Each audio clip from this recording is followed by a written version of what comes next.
Well, don't mind the noise. I'm outside and I'm just going to have to deal with that for now. This week's project is resin. I've got a few pieces here that I'm working on, including that guy back there. Some of them, don't mind the hammering. There's a building going across the street. Some of them just need to be cleaned up and have a little color added, like these guys.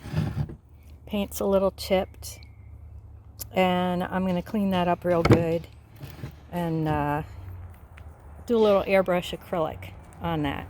So back behind there, the swan, because the neck has been a handle to move it around, which you really shouldn't do. It's got some cracks in here and the paint is starting to chip. Resin is tough because it doesn't hold the color very well. So, you know, that one's going to need to use a little wire brush and steel wool to get the paint off, and then I'll just do basic colors. I might do the beak like a light orange or yellow. This guy is not too bad.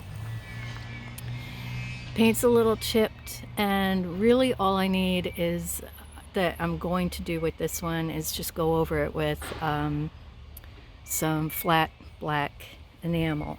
So there are different ways that you can fix your resin as opposed to chucking it out. There are some cracks in here on this one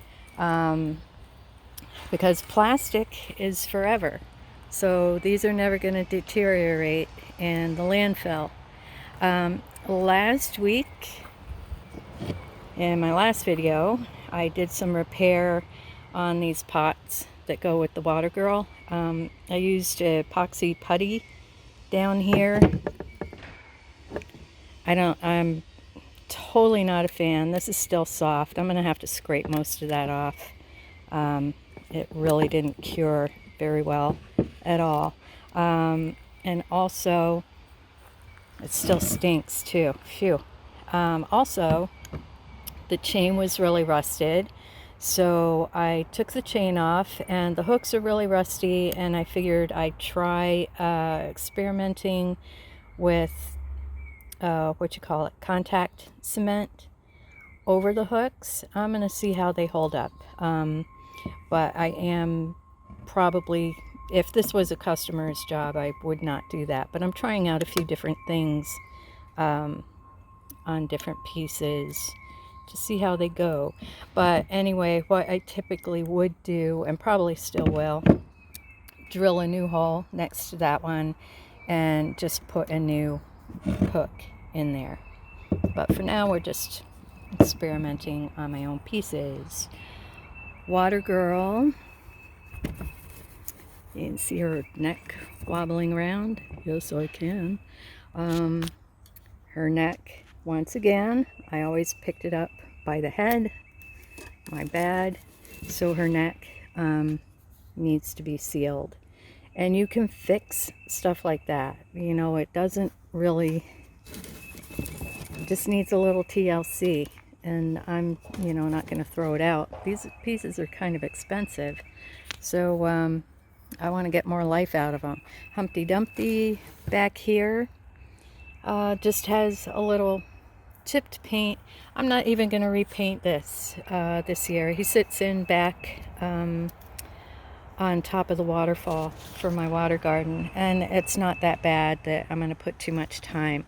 I'm just going to clean that up a little bit, and I got a wire brush and steel wool and a old toothbrush, and that really helps get in there in the nooks and crannies. So, you know, that's pretty much all you need. And of course, soapy water to patch those up. I do have a water fountain as well that has a big hole in it, but it's a pretty big gap. So I think I might have to go get some Bondo and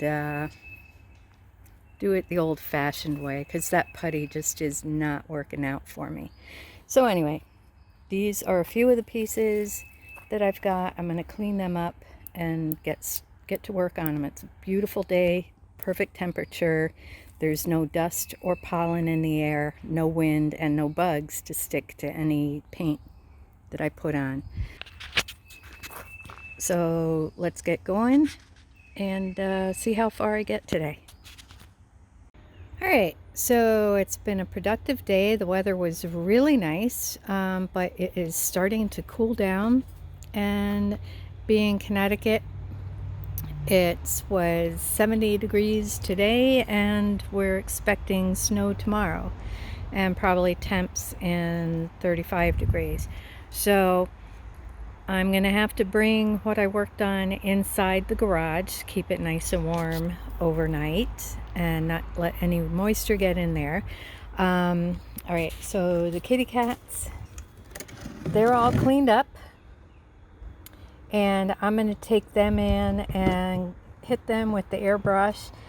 The eyes have always kind of bugged me on these guys. Like, they're very, I don't know if they're supposed to glow in the dark or what. But, and there's a little chip there, but I'm going to hit these guys with the airbrush and put matte varnish on it. So this piece is pretty good, didn't need a whole lot of work.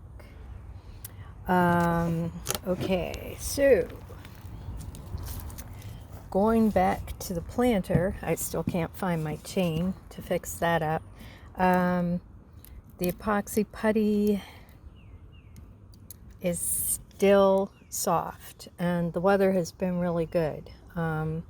So I took off a bunch of that, and I think I'm just going to go back over that with either wood filler or contact cement to fill in this area, but I need to make sure it's nice and super dry. So that's what you want to remember when you're fixing up these pieces. Don't rush it, because if I put something that's going to dry solid on top of something that is not going to cure, that's a problem. Okay, and we go to Water Girl. So with this one, I also used contact cement. It's still not cured. It's going to probably take a couple of days to cure, so I'm going to stick her in the garage.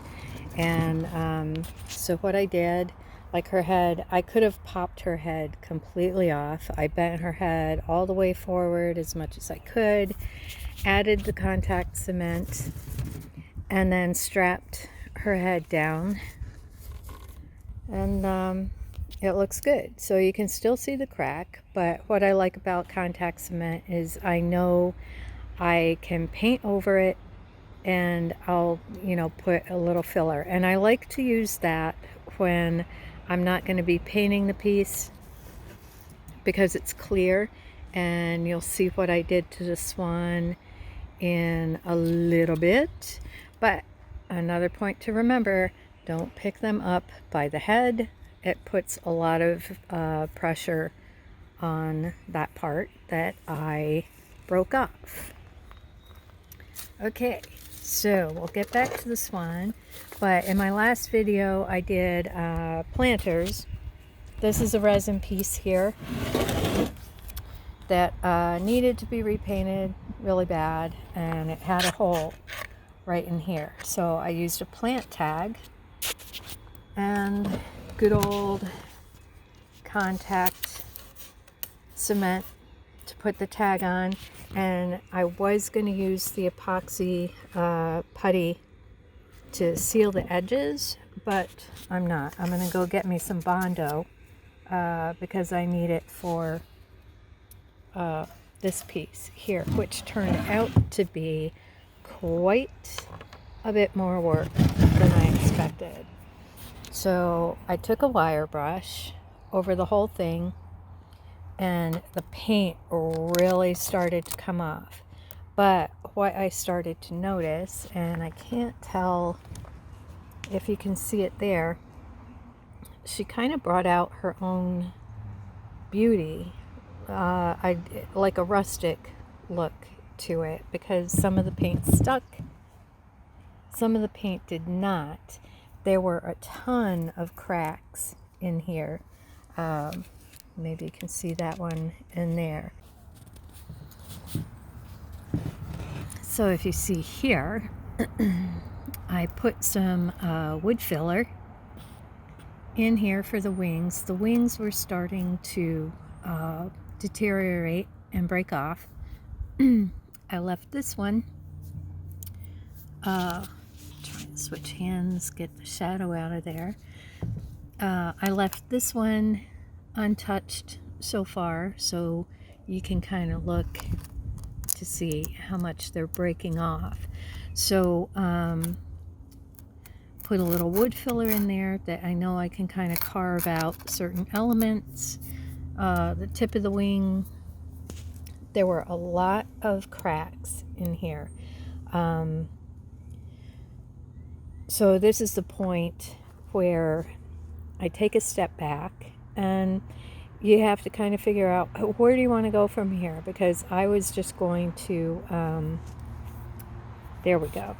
I was just going to paint this white and put a little color in the beak and touch up the eyes a little bit. But I ran into a lot of cracks.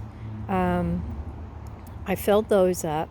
And then down here, I had drilled those holes. There weren't any holes in this before, so I had drilled the holes in to use it as a planter without building water up in here.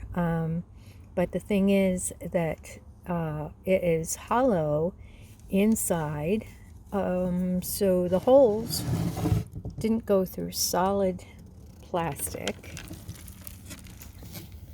And then I wind up with this, because the water had been building up and now we've got all kind of cracks underneath. So if I leave it like that, the whole bottom's going to drop out. So what I'm going to do with that is I sanded this part down where the paint's going to chip. I'm going to fill the holes back in. I'm going to go get me some Bondo, fill the holes back in, and drill new holes. That way the part in between, there's a really thin layer between the hole and the bottom that's hollow. So that way that will be sealed. No more water will come in.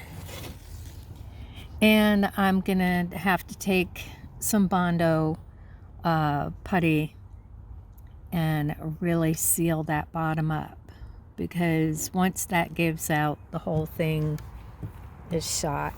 And when it gets to that point, you should probably think about raising it off the ground, put it on a couple bricks or gravel or something where it's not directly on the ground like this one has been for a long time. And you know, I'll wait on the paint because I kind of like the rustic look. And if I was talking to a client, I would say, look, you know, I could continue to prep the surface. Prepping the surface is very important. Or, you know, we could take another route. So, on to the bears. And here we have the bears. So, the first one I showed you in the beginning, pretty much done. And I just took some flat black paint and went over, you know, of course you have to prepare the surface. Make sure you wire brush, sand, use the steel wool pad, whatever you have to do to make sure it's a smooth, you know, like this was all chipped up in white paint down there.